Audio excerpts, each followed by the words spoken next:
guys, so this is a video I meant to do like months and months ago, and I just kind of forgot about it. Other things come up, and it's like, I feel like I've done that with so many videos where I've told people like, oh yeah, I'm gonna make a video about that, and then I just... Some of that kale seitan, I promise I will have the recipe up. It will happen. So first, I want to talk about biomarkers because I think that's the most important thing in a large number of cases. There seems to be a thing, I guess, within just the health movement in general, where it's like vegans and kind of health-focused vegans, or just people interested in health in general, there seems to be this, I guess, kind of assumption that you can just look at someone and tell if they're fat or not. Obviously, on the extremes, you can. I mean, if someone is obese, it's clear that, like, yes, that's not healthy, right? That increases your risk for numerous diseases. Obviously, if you're on the other extreme, that also increases your risk for numerous diseases. But there are a large number of people in between those extremes, and it's hard to tell with different body types and different heights and where people carry their weight. It's not always easy to tell if someone is actually overweight or not. And by overweight, I'm referring to BMI. This is the standard that is used by experts. I know people are going to say that it's useless because if you have a large amount of muscle mass, it will put you into a higher BMI. It says that you're overweight, and obviously you're not. You just have a high enough muscle mass. But you are not that person. Like, it is very likely that BMI is useful for you. Most people do not have enough lean muscle mass to render BMI inaccurate. My point is that there is a reason that we should rely on these biomarkers instead of just looks alone, because that can be incredibly deceptive and really impossible to gauge for a lot of people whether or not they are healthy, right? Particularly if you are trying to gauge based on videos or based on photos, lighting, camera angle. There's a reason so many YouTubers use the camera like up high, right, looking down on them, because it makes them look smaller and it makes them look slimmer. So it can be really impossible to tell, like, even just how big someone is, particularly if you are, again, watching a video or looking at a photo. And again, even in person, depending on how someone carries their weight, it can be very hard to tell. And obviously it can be hard to tell just personally for ourselves, because we're very bad at being objective about our own bodies. I know I was for a very long time, and it made me do some pretty stupid things, like forcing myself to throw up after eating. It is better to focus on biomarkers, right, than to just focus on how we look in the mirror, or even on our just weight alone. And when you focus on BMI, you get a pretty large range, right? Normal is 18.5 to 25 to 24.9. Once you hit 25, now you're in the overweight category. So the 18.5 to 24.9, and there's actually some evidence that the sweet spot really is about like 20 to 24.9. That seems to be the sweet spot. If you're a little lower than that, even though you're still in the normal range, you are at an increased risk for certain things. I think just certain health outcomes, namely mortality. Healthcare Triage did a good video on this if you're interested. And then once you get into the overweight category, you have a slightly increased risk as well. And then of course, once you get into the higher end of the overweight category, then into the obese category, your increased risk goes up significantly. Now, I'm not saying all of this so that people can, instead of just accusing people of being fat, it's like, well, tell us your height and your weight so we can figure out what your BMI is, and then we can tell you you're fat. Like, that's not why I'm giving this information. I'm just saying that people have a lot of preconceived notions on what is fat and what is skinny, particularly those running in the like health movements, and particularly, I've talked about it before, like raw foodists and the high carb low fat movement. When you're listening to people like McDougall, who believe that we should be like incredibly skinny and that's the ideal, really unattainable levels of thinness for us. I know for me, I should be around like 108 pounds or something. I've been a little bit lower than that, and it was not a good place to be in. It was not sustainable at all. So again, we all have preconceived notions on what is fat and what is skinny, what looks fat, and what looks skinny. It also depends just on what the culture you grow up in, what most people look like. You know, a lot of us in America have grown up around a lot of overweight people, I think. So I think typically we tend to see overweight people as normal, as healthy, and we would be surprised if we found that their BMI. But again, in certain like fringe groups like raw foodists, they have kind of the opposite perception because of the things they're being taught by other raw foodists, and the raw foodists that they're just around who are very skinny because they're living on fruit and vegetables. So this is why BMI is important to monitor, not to be obsessed with, of course. You know, if you are right at 25, so you're right into the overweight category, that may actually be okay, at least for in the short term. It may be something that you want to monitor periodically. Again, this is why doctors are important, because they can look at other factors as well, right? It's not like you just focus on BMI and that's going to tell you if you're healthy or not. I mean, there are so many other things. There's waist circumference as well, blood pressure, there's cholesterol, there's triglyceride levels. There's so many other things that taken as a whole can tell you how you're doing health-wise. I feel like that was all kind of elementary stuff for most of you and not very interesting, but I have seen the comments enough with regard to me and other vegans who don't even look fat to me. I don't know if they are. I don't know if they aren't. Again, it's not like something I would assume. It's kind of amazing to me that people just assume that, looking at different body types, again, that are like not on the extremes. It's kind of amazing to me. And then with the BMI thing, I think I posted the healthcare triage video a while ago on Facebook or something, and there were a lot of comments from people saying BMI is useless. And, it's really not. So now I want to talk about fatness and veganism and whether or not being fat is bad for veganism if you are like advocating for veganism, or even just appearing to be fat, right? If that's bad for veganism.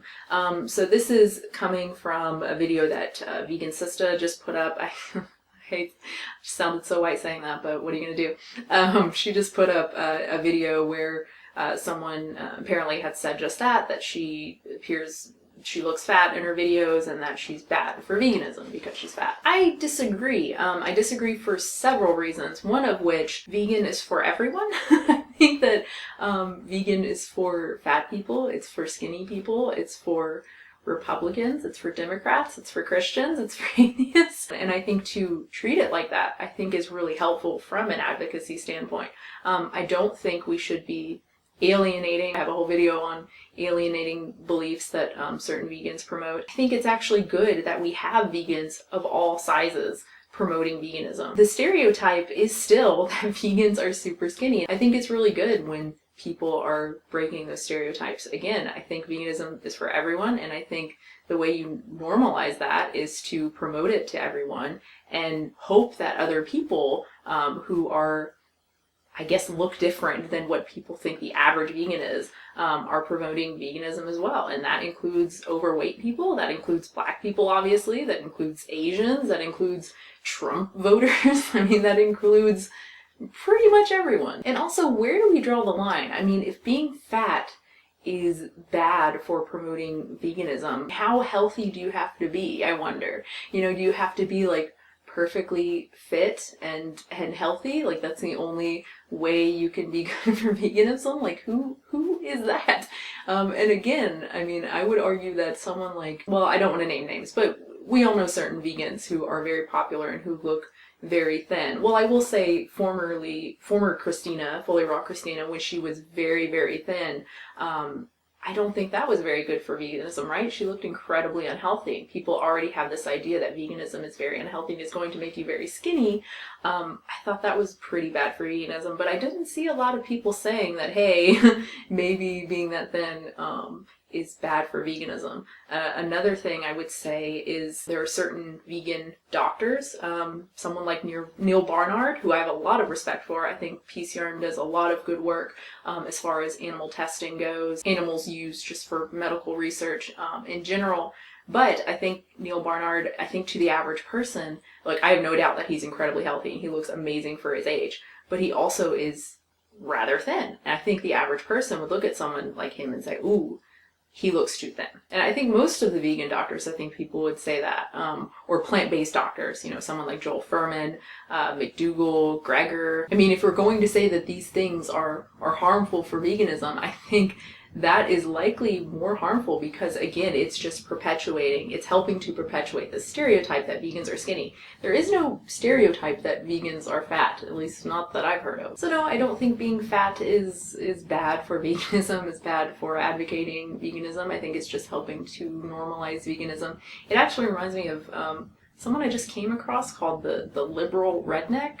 I don't know what views they promote. I'm not endorsing this person at all. I know nothing about this person, but I just saw like liberal redneck. I was like, oh, that's actually pretty cool. Like, obviously there's a stereotype that all the liberals live like on the West Coast and like the Northeast, and they're not really in the South. All the racists are in the South, right? And in Boston and the South. And yeah, I really like the idea of someone just being really, really Southern and promoting like gay rights and stuff. That's pretty cool. And if we really want to criticize people being bad for veganism, which I have done in the past, maybe this, like maybe pretty sure this shit is bad for veganism. And finally, I will end the video with, am I fat? And yes and no, I would say.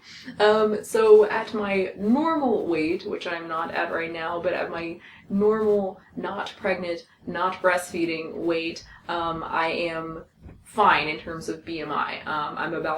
I usually stay about 130 to 138 pounds at the most. So at the kind of higher end of normal, I'm about 5 feet and like 3.5 inches. That half an inch, it matters. Yeah, so I'm normally at the kind of higher end of a normal BMI. Again, when I'm not pregnant or breastfeeding. So I'm not pregnant right now, but I am breastfeeding, and I don't understand the whole breastfeeding helps you lose weight, because what the fuck am I doing wrong?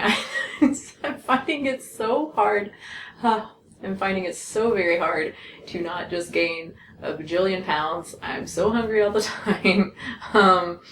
Yeah, it's difficult. So I'm not overweight, but I'm almost there. I am like so very, very close. If I say that I'm 5 feet and 4 inches, I'm okay. But if I put 5 feet 3 inches, I think it puts me in the overweight category. I'm about like 141 to 142 pounds right now. So yeah, it's kind of touch and go there. But yeah, I'm not sure. I think you do get a little bit of leeway when you are breastfeeding. I'm going to assume you do, so it makes me feel a little bit better.